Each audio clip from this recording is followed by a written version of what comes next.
रोहतास कैमूर की बड़ी खबरें देखिए हमारे साथ कुछ मिनटों में। सत्य विजन न्यूज पर खबरें सीधे आपके शहर गांव ज्वार से बिल्कुल एक अलग अंदाज में। समाचार शुरू करने से पहले पिछले न्यूज बुलेटिन में पूछे गए सवाल, कैमूर में वेबिनार के जरिए कितने पौधों को लगाने का लक्ष्य रखा गया है, इसका सही जवाब है 14 लाख और सही जवाब दिया है महेश राम डीएसपी, सूरज प्रकाश, वंश नारायण लोहार और धर्मेंद्र शर्मा ने। आज भी इस न्यूज में आज दिखाए गए न्यूज से जुड़ा हुआ एक सवाल होगा जिसका देना है आप कमेंट बॉक्स में जवाब।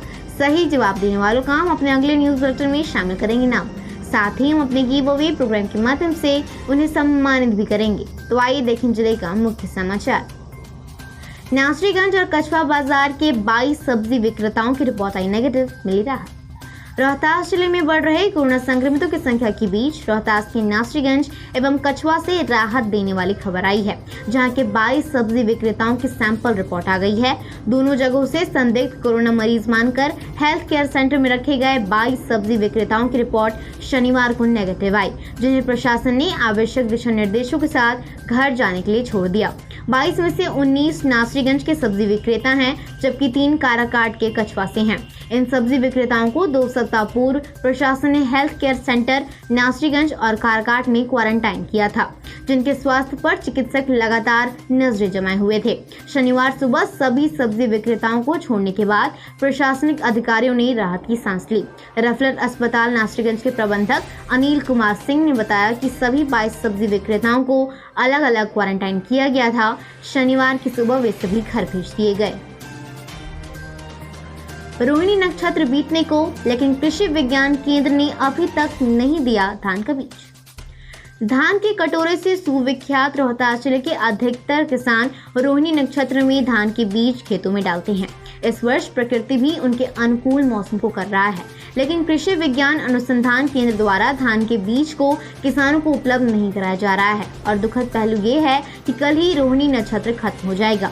कई किसानों ने बताया कि जब बीज खरीदने गए तो कृषि विज्ञान अनुसंधान केंद्र के कर्मियों ने बताया कि बीज अभी भी प्रमाणित होकर नहीं आया है, इसलिए बीजों को किसानों को उपलब्ध नहीं कराया जा रहा है। ऐसे में किसानों के कीमती खेतों की समय बेकार हो जाएंगे। नतीजतन किसान रोहिणी नक्षत्र में धान के बीज नहीं डाल पाएंगे।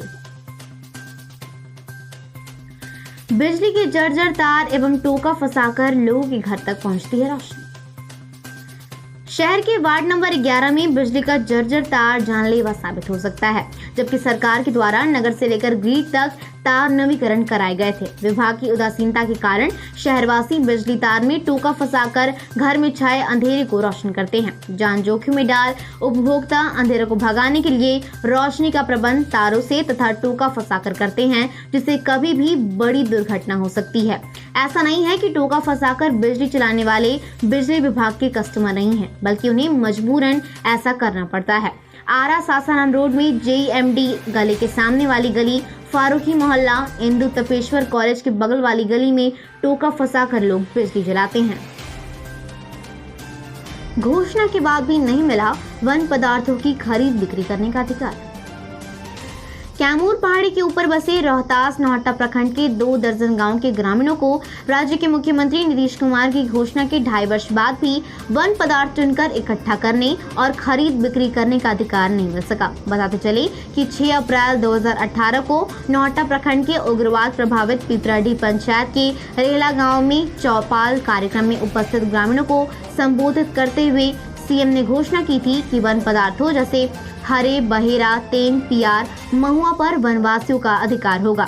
सीएम ने चौपाल में उपस्थित राज्य के वरीय पदाधिकारियों को निर्देश दिया था कि वन पदार्थों को इकट्ठा करने व खरीद बिक्री करने में वनवासियों को कोई परेशानी नहीं होनी चाहिए। उन्होंने आदेश दिया था कि अगर इसके लिए आवश्यक हो तो राज्य के कानून में भी संशोधन किया जाए ताकि वनवासियों को कोई परेशानी ना हो। लेकिन आज 2.5 वर्षों बाद भी ऐसा होते हुए नहीं दिख रहा है। 2 वर्ष बाद भी अब तक कानून में संशोधन नहीं किया गया है। नीलकोठी में युवाओं की टीम बना रही है मास्क। डेहरी के अल्पसंख्यक समुदाय के लोग कोरोना महामारी से जारी जंग में अपनी भूमिका को किसी भी तरह से पीछे नहीं रखना चाहते। उन्होंने इस महामारी से निपटने और आम लोगों को बचाने के लिए कमर कस ली है। उन्होंने लॉकडाउन के दौरान खुद से बनाए गए मास्क का वितरण किया और ये प्रक्रिया अब भी चल रही है। डेहरी शहर की नीलकोठी मोहल्ला में युवाओं की टीम इस काम पर लगी हुई है। अपने निवास पर स्वयं मास्क बनाकर वे शहर में वितरित कर रहे हैं। सामाजिक कार्यकर्ता अख्तर एवं असलम कुरैशी ने बताया कि मुख्यमंत्री के साथ विपक्ष के नेताओं की खासकर कोरोना महामारी से निपटने के मामले पर एकजुट होने के आह्वान का युवाओं पर असर पड़ा है। देश और राज्य के ऊपर किसी भी संकट की घड़ी में नागरिक खड़ा होता है और इसी प्रेरणा ने हमें मजबूती दी है। फिलहाल एक छोटे से ब्रेक, जल्द लौटेंगे। हमसे जुड़कर सिटीजन पत्रकार बनिए, लोकतंत्र की ताकत बनिए। जो समझते हैं लोकतंत्र से खुद को ऊपर, जो खाते हैं कस्में जनसेवा की और करते हैं सिर्फ अपनी, उन्हें लोकतंत्र की ताकत का एहसास दिलाइए। जो खेलते हैं लोकतंत्र से, कानून और संविधान से, उन्हें उनकी हैसियत बताइए, क्योंकि आप और हम हैं लोकतंत्र की ताकत। सत्य विजन न्यूज, जुड़िए हमारे साथ। सत्य विजन न्यूज, लोकतंत्र की ताकत है हम। ब्रेक के बाद एक बार फिर से स्वागत है आपका सत्य विजन न्यूज में। बढ़ते हैं कैमूर समाचारों की ओर। बढ़ रहा है कोरोना, फिर मिले 7 प्रवासी पॉजिटिव। गैर प्रांतों से कैमूर आए फिर 7 प्रवासियों की रिपोर्ट पॉजिटिव आई है। दरअसल शनिवार को 11 लोगों की रिपोर्ट पॉजिटिव आई। इनमें से 4 की रिपोर्ट दोबारा पॉजिटिव आई है। ये 4 पुराने मरीज हैं, जबकि 7 नए केस शनिवार को आए हैं। इस तरह से अब जिले में कुल एक्टिव केस 99 हो गए हैं। इसकी पुष्टि civil surgeon doctor Arun Tiwari ने की।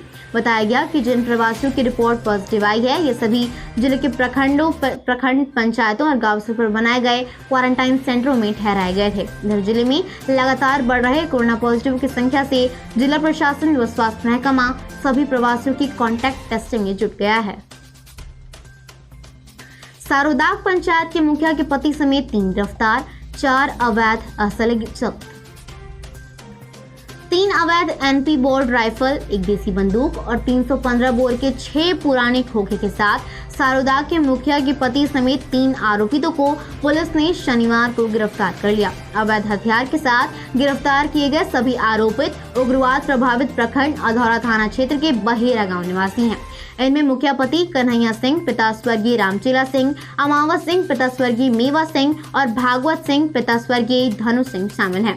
एसपी ने बताया कि कन्हैया सिंह वर्तमान मुखिया पति हैं। इस बाबत एसपी दिलनवाज अहमद ने बताया कि बीते दिनों अधौरा थाना इलाके में जंगल से मिले 2 केन बम बरामद होने के बाद पुलिस अलर्ट मोड पे थी। इसी बीच अधौरा थाना क्षेत्र के बहरा गांव में गुप्त सूचना के आधार पर की गई छापेमारी के दौरान मुखिया पति समेत 3 आरोपितों के घर से एसएसपी अभियान के नेतृत्व में गठित टीम को अवैध हथियार बरामद करने में कामयाबी मिली है।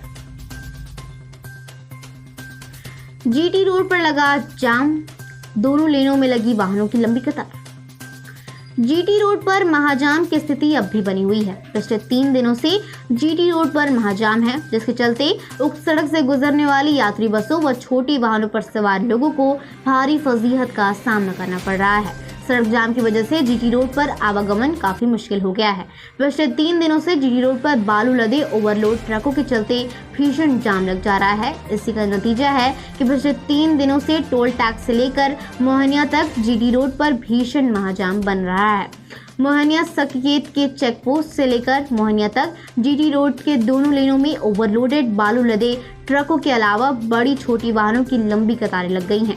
जाम भी ऐसा है कि बाइक व साइकिल सवारों को भी जीटी रोड से निकलने में भारी फजीहत का सामना करना पड़ रहा है। बालू लदी गाड़ियों के कारण ये जाम की स्थिति बन जा रही है। कम वजन के शिशु के लिए दी जाएगी कंगारू मदर थेरेपी। कम वजन में पैदा हुए नवजात के अगले साल भर में कई रोगों से ग्रसित होने की संभावना अधिक होती है। इससे बेहतर देखभाल से ही बचाया जा सकता है। ऐसे में नवजात के लिए कंगारू मदर केयर विधि कारगर है। अब ऐसे नवजातों की मां व घर वालों को भी बताया जाएगा जिनके शिशु कम वजन में पैदा हुए हैं। आशा व सेविका प्रसूता को बच्चों को कंगारू मदर थेरेपी देने के लिए प्रोत्साहित करेंगे। इस विधि से नवजात के शरीर का टेम्परेचर नियंत्रित रहता है, जिसके चलते नवजात का शारीरिक व मानसिक विकास भी ठीक ढंग से हो पाता है।